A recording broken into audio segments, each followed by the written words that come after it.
Hello दोस्तों, कैसे हो आप सभी। हमारे YouTube channel education hub Uttarakhand में आप सभी का स्वागत है। दोस्तों, आज हम आपके लिए लेकर आए हैं उत्तराखंड का इतिहास की पहली क्लास और हमारी कोशिश ये रहेगी कि आपको उत्तराखंड का इतिहास किसी भी बुक्स में से ना पढ़ना पड़े और हो सके तो आप लोग अपने नोट्स खुद तैयार कर लीजिएगा, साथ के साथ वीडियो के साथ साथ। देखिए, हम स्टार्ट करते हैं उत्तराखंड का इतिहास। इतिहास पढ़ने से पहले आपको पता होना चाहिए कि इतिहास कहाँ किसे जाता है, इतिहास का परिचय क्या है। परिचय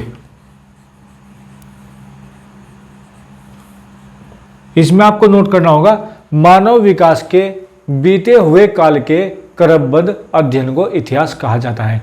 कि मानव ने जो विकास किया और उसके क्रमबद्ध अध्ययन, उसका जो हमने अध्ययन किया, उसे क्या कहा जाता है? उसे कहा जाता है इतिहास।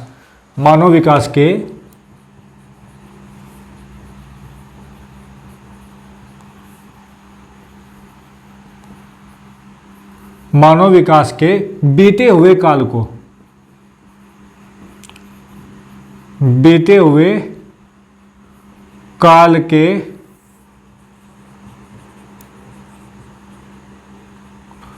क्रमबद्ध अध्ययन को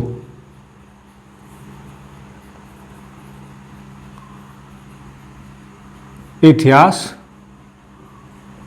कहा जाता है। अब बात आती है कि उत्तराखंड का इतिहास कैसा है। उत्तराखंड का इतिहास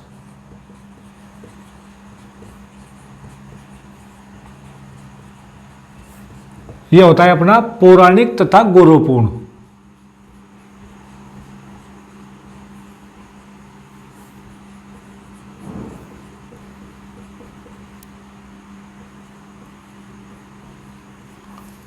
उत्तराखंड का इतिहास आपका कैसा? पौराणिक तथा गौरवपूर्ण। अब यहां से एक क्वेश्चन नया उत्पन्न होगा, उत्तराखंड के इतिहास को पौराणिक इतिहास क्यों कहा गया और उत्तराखंड के इतिहास को गौरवपूर्ण इतिहास क्यों कहा गया। सबसे पहले हम बात करते हैं पौराणिक इतिहास की, क्योंकि उत्तराखंड के जो इतिहास है इसका वर्णन वेद और पुराण में मिलता है, इसलिए इसे कहा जाता है उत्तराखंड का इतिहास पौराणिक इतिहास। वर्णन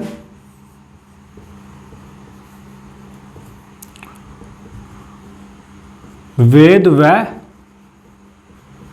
पुराण, इसलिए कहा जाता है पौराणिक इतिहास। हम बात करें गौरवपूर्ण इतिहास। उत्तराखंड का इतिहास गौरवपूर्ण इतिहास क्यों? यहां की प्रकृति के कारण।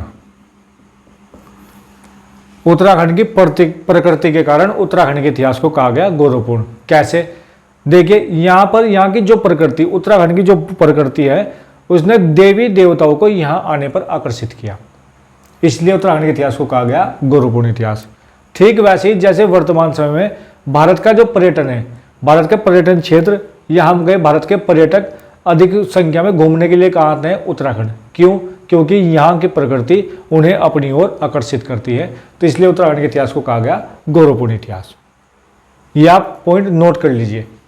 अब बात करते हैं कि इतिहास के प्रकार कितने, इतिहास कितने प्रकार के होते हैं।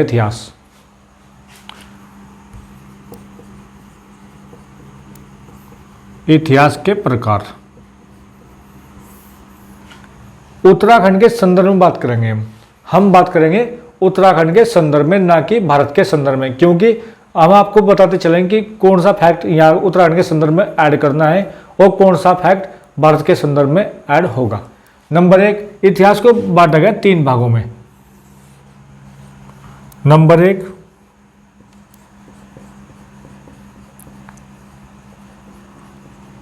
प्रागैतिहासिक काल। नंबर 2, आद ऐतिहासिक काल। और नंबर 3,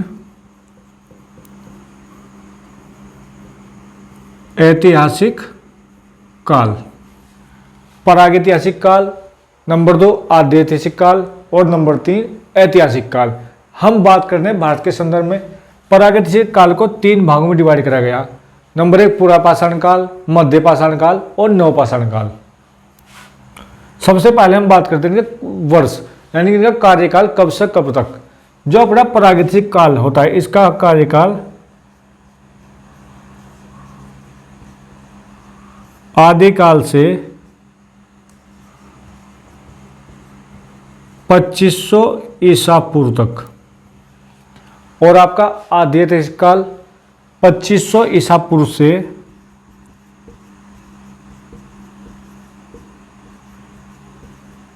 600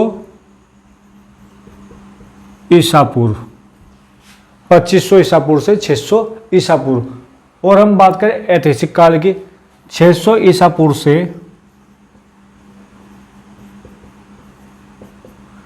लगभग 1900 ईस्वी तक, ये हो गए आपके इनके काल। अब हम बात करते हैं प्रागैतिहासिक काल के भाग। नंबर 1 पुरापाषाण काल, नंबर 2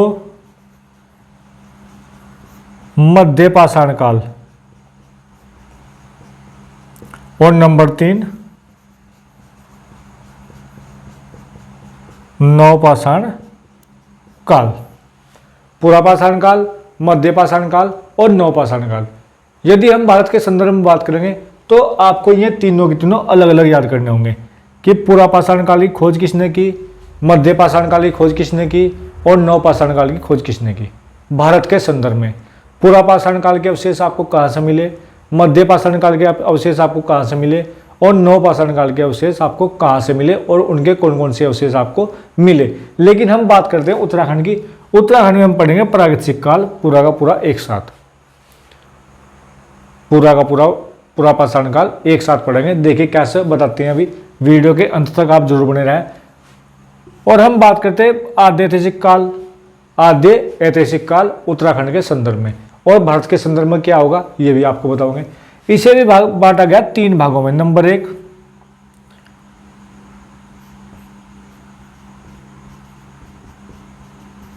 ऋग्वैदिक काल, नंबर 2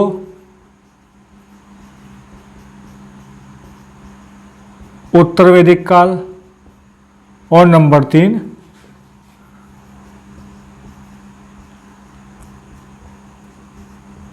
देवकालीन शासन व्यवस्था।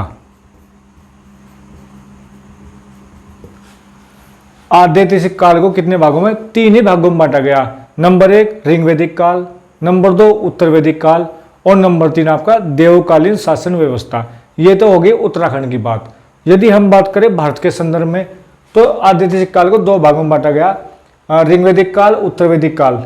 वहां पर आपको देवकालीन शासन व्यवस्था देखने को नहीं मिलेगी, इसकी जगह आपको मिलेगी सिंधु घाटी सभ्यता। लेकिन वो बात है भारत के संदर्भ में। यहाँ आपको पढ़ रहे हैं उत्तराखंड का इतिहास, तो ऋग्वैदिक काल, उत्तर वैदिक काल के साथ आपको देवकालीन शासन व्यवस्था ऐड करनी होगी, क्योंकि देवकालीन देवताओं के वर्णन अधिकतर कहाँ मिलेगा आपको, उत्तराखंड में मिलेगा। वेदों की रचना कहाँ हुई, उत्तराखंड में हुई।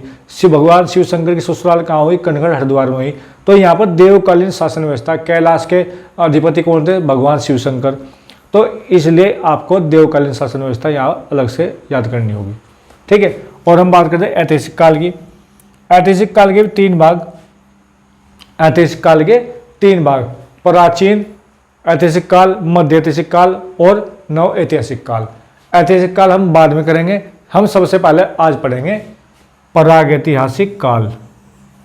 उत्तराखंड का प्रागैतिहासिक काल किसे कहा जाता है, जिस भाई ने नोट ना किया हो आप नोट कर लीजिए।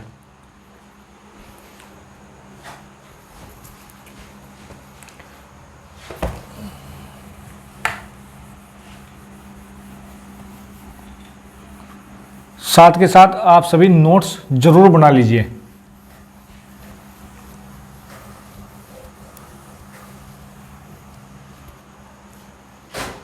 बड़े से बड़े एग्जाम को आप अच्छे से, बड़े से बड़े एग्जाम की तैयारी आप बहुत अच्छे से कर सकते हो इन वीडियो के माध्यम से, क्योंकि उत्तराखंड का इतिहास आपको बहुत ज़बरदस्त तरीके से, नए नए तरीके से बताया जाएगा। चलिए सबसे पहले हम बात करते हैं प्रागैतिहासिक काल।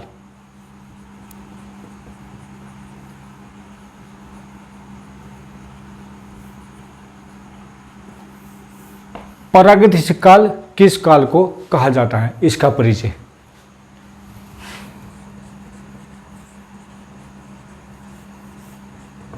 इसका परिचय की यदि हम बात करें, इस काल में मानव की ने लेखन कला का विकास नहीं किया।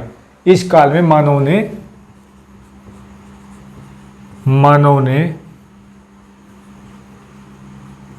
लेखन कला का विकास नहीं किया, या हम यूं कहें कि प्रागैतिहासिक काल का मानव लिखना नहीं जानता था। जब वो लिखना नहीं जानता था तो हमें उसकी जानकारी कहाँ से मिली? लेखन क्रिया, लेखन का विकास नहीं किया तो हमें इसकी जानकारी, प्रागैतिहासिक काल की जानकारी कहाँ से मिली? हम मिली उसके निवास करने के स्थान से। जैसे गुफाओं में निवास करता था, शैल चित्र, कंकाल, मृत भांड, उसके जो साक्ष्य प्रमाण हमें दिए गए हैं या हमें जो मिले हैं, जो प्रागैतिहासिक काल के जो प्रमाण हमें मिले हैं, उसके आधार पर हमने इस काल का अनुमान लगाया है। ये कौन सा काल? ये होता है अपना प्रागैतिहासिक काल। या हम कहें कि मानव विकास का, लेखन कला का विकास इस काल में नहीं हुआ। दूसरा पॉइंट, इस काल का मानव गुफाओं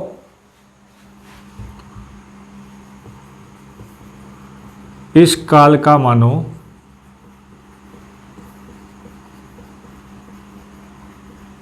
गुफाओं या उड़ियार, उत्तराखंड में उड़ियार गुफाओं के स्थान पर प्रयोग होता है उड़ियार शब्द, जैसे लाखोड़ियार। इस काल का मानव गुफाओं, उड़ियार या शैलाश्रय में निवास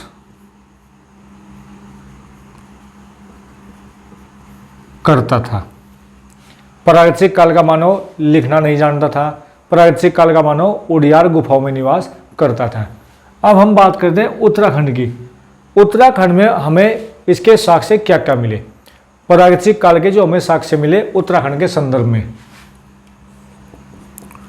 उत्तराखंड से प्राप्त साक्ष्य, सबसे पहला साक्ष्य और मोस्ट इंपोर्टेंट साक्ष्य मिला है यहां पर। नंबर 1 गुफाएं, नंबर 2 पाषाण उपकरण, नंबर 3 कंकाल, नंबर 4 मृद भांड, मिट्टी के बर्तन। गुफाएं, पाषाण उपकरण, कंकाल और मृद भांड आदि यहाँ से साक्ष्य मिले हैं। अब हम बात करते हैं कि उत्तराखंड में सबसे पहले हम आपका पढ़ेंगे टॉपिक आपके अब यहाँ से स्टार्ट होंगे। जो साक्ष्य मिले गुफाएं, पाषाण उपकरण और कंकाल, मृद भांड। सबसे पहले हम बात करते हैं गुफाओं की। तो उत्तराखंड में प्रागैतिहासिक काल की जो गुफाएं मिली वो कहाँ से मिली, गुफाओं का नाम अब देखिए शॉर्ट ट्रिक के माध्यम से आपको बताऊंगे बिल्कुल डीपली से। तो सबसे पहले हम बात करें जिलों की। आपके यहीं के यहीं जिलों के साथ साथ गुफाओं के नाम भी आपके याद होंगे और टोटल कितनी गुफाएं मिली। सबसे पहले हम बात करें अल्मोड़ा।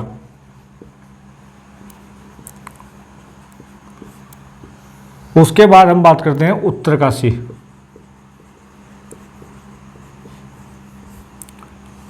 उसके बाद हम बात करते हैं चमोली,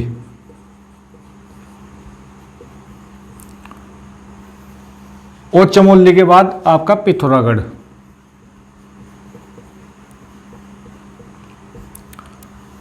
और पिथौरागढ़ के बाद आपका होगा चंपावत जिला।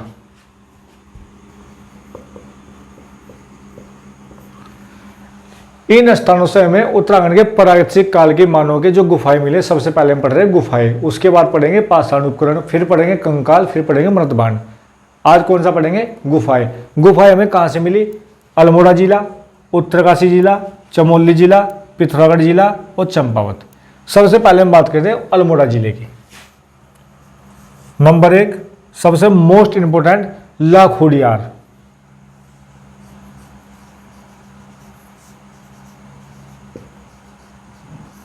हमने आपको बताया था उड़ियार। उड़ियार शब्द का मतलब उत्तराखंड में गुफाओं को क्या कहा जाता है? उड़ियार। तो लाखों उड़ियार कहा अल्मोड़ा। नंबर 2 फड़का नोली अल्मोड़ा। नंबर 3 पेटसाल। नंबर 4 लाखो गुफा, फड़कानोली गुफा, पेटसाल गुफा, फलसीमा।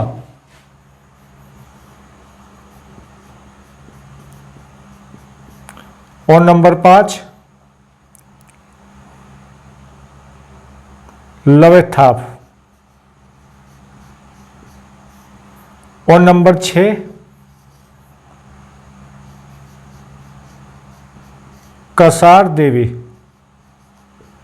आपको एक बात और बता दें, प्रागैतिक काल के जो भी गुफाओं से अलग एक दो चीजें जो मिली वो भी हमने यहीं पर ऐड कर दी गई है। जैसे कसार देवी मंदिर, कसार देवी मंदिर के पास भी क्या मिले, प्रागैतिक काल के जो साक्ष्य मिले वो। नंबर 1 लाखो गुफा, फड़कानोली, पेटसाल, फलसीमा, लवेथाप, कसार देवी। और लास्ट होगा आपका नंबर 7 पश्चिमी रामगंगा घाटी। 7 स्थान हमने आपको बताए अल्मोड़ा के। नोट कर लीजिए, शायद आपको दिखाई ना दे रहे हो लास्ट के पॉइंट। नंबर 1 लाखोडियार, नंबर 2 फड़कानोली, नंबर 3 पेटसाल, नंबर 4 फलसीमा, नंबर 5 लवेथाप, और नंबर 6 कसार देवी, और नंबर 7 पश्चिमी रामगंगा घाटी। 7 हमने आपको स्थान बताए अल्मोड़ा जिले के, और अधिकतर में क्या है गुफाएं। अब बात करते हैं उत्तरकाशी। यहां से कितने मिले 7, और यहां से कितने 3। नंबर 1 ठडुगा, नंबर 1 ठडुगा, नंबर 2 हुडली। नंबर 1 ठडुगा, नंबर 2 हुडली, और नंबर 3 अभी पॉइंट के साथ नोट करना आप।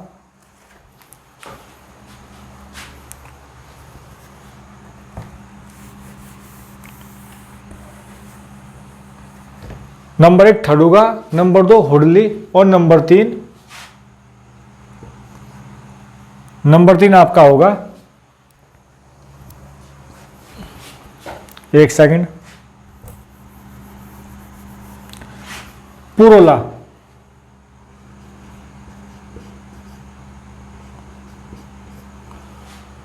ठडुगा, हुडली और पुरोला। यदि हम बात करें चमोली की, चमोली से मिलेगी आपकी सबसे इंपोर्टेंट गवारखे गुफा।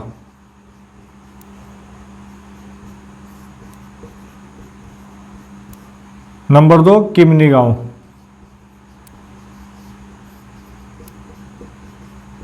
नंबर 3 मलारी गांव, 3 आपके चमोली।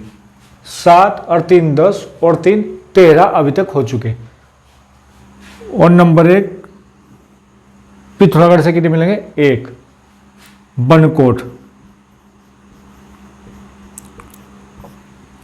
और 1 आपका मिलेगा चंपावत देवीधुरा।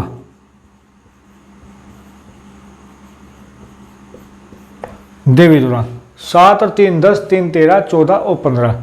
आज हमने आपको बताया 15। और जिले कितने जिले हो गए आपके 1 2 3 4 5। 7 अल्मोड़ा, 3 उत्तरकाशी, 3 चमोली, 1 पिथौरागढ़ और 1 चंपावत। अब नेक्स्ट वीडियो में आपको बताएंगे क्रम से। नंबर 1 लाखो उड़ियार से स्टार्ट करेंगे, उसके बाद फड़कानोली, उसके बाद पेटसाल। लाखो गुफा खोज किसने की, लाखो गुफा खोज किस वर्ष हुई, लाखो गुफा कहाँ स्थित है अल्मोड़ा में किस जगह, और लाखो गुफा के पास कौन सी नदी बहती है। ये सारे क्वेश्चन आपके साथ आपके समक्ष नेक्स्ट वीडियो में होंगे। दोस्तों आप नोट्स साथ के साथ जरूर बना लीजिएगा। विश्वास कीजिए उत्तराखंड का इतिहास आपका इतना स्ट्रांग होगा, आप बड़े से बड़ा एग्जाम बड़े आराम से निकाल पाओगे। उत्तराखंड के इतिहास के लिए आपको थोड़ी मेहनत करनी होगी मेरे साथ। नोट्स साथ के साथ बनाइए आप सभी, और आपको इसके सारे टॉपिक के साथ साथ आपको टेस्ट सीरीज भी उपलब्ध कराई जाएगी। जैसे हमने 2-3 क्लास आप लोगे तो उसके बाद आपका नेक्स्ट डे टेस्ट होगा। वीडियो आपको टेस्ट के साथ मिलेगी, इसी सिलेबस में से आपको वीडियो मिलेगी। जय हिंद, जय भारत।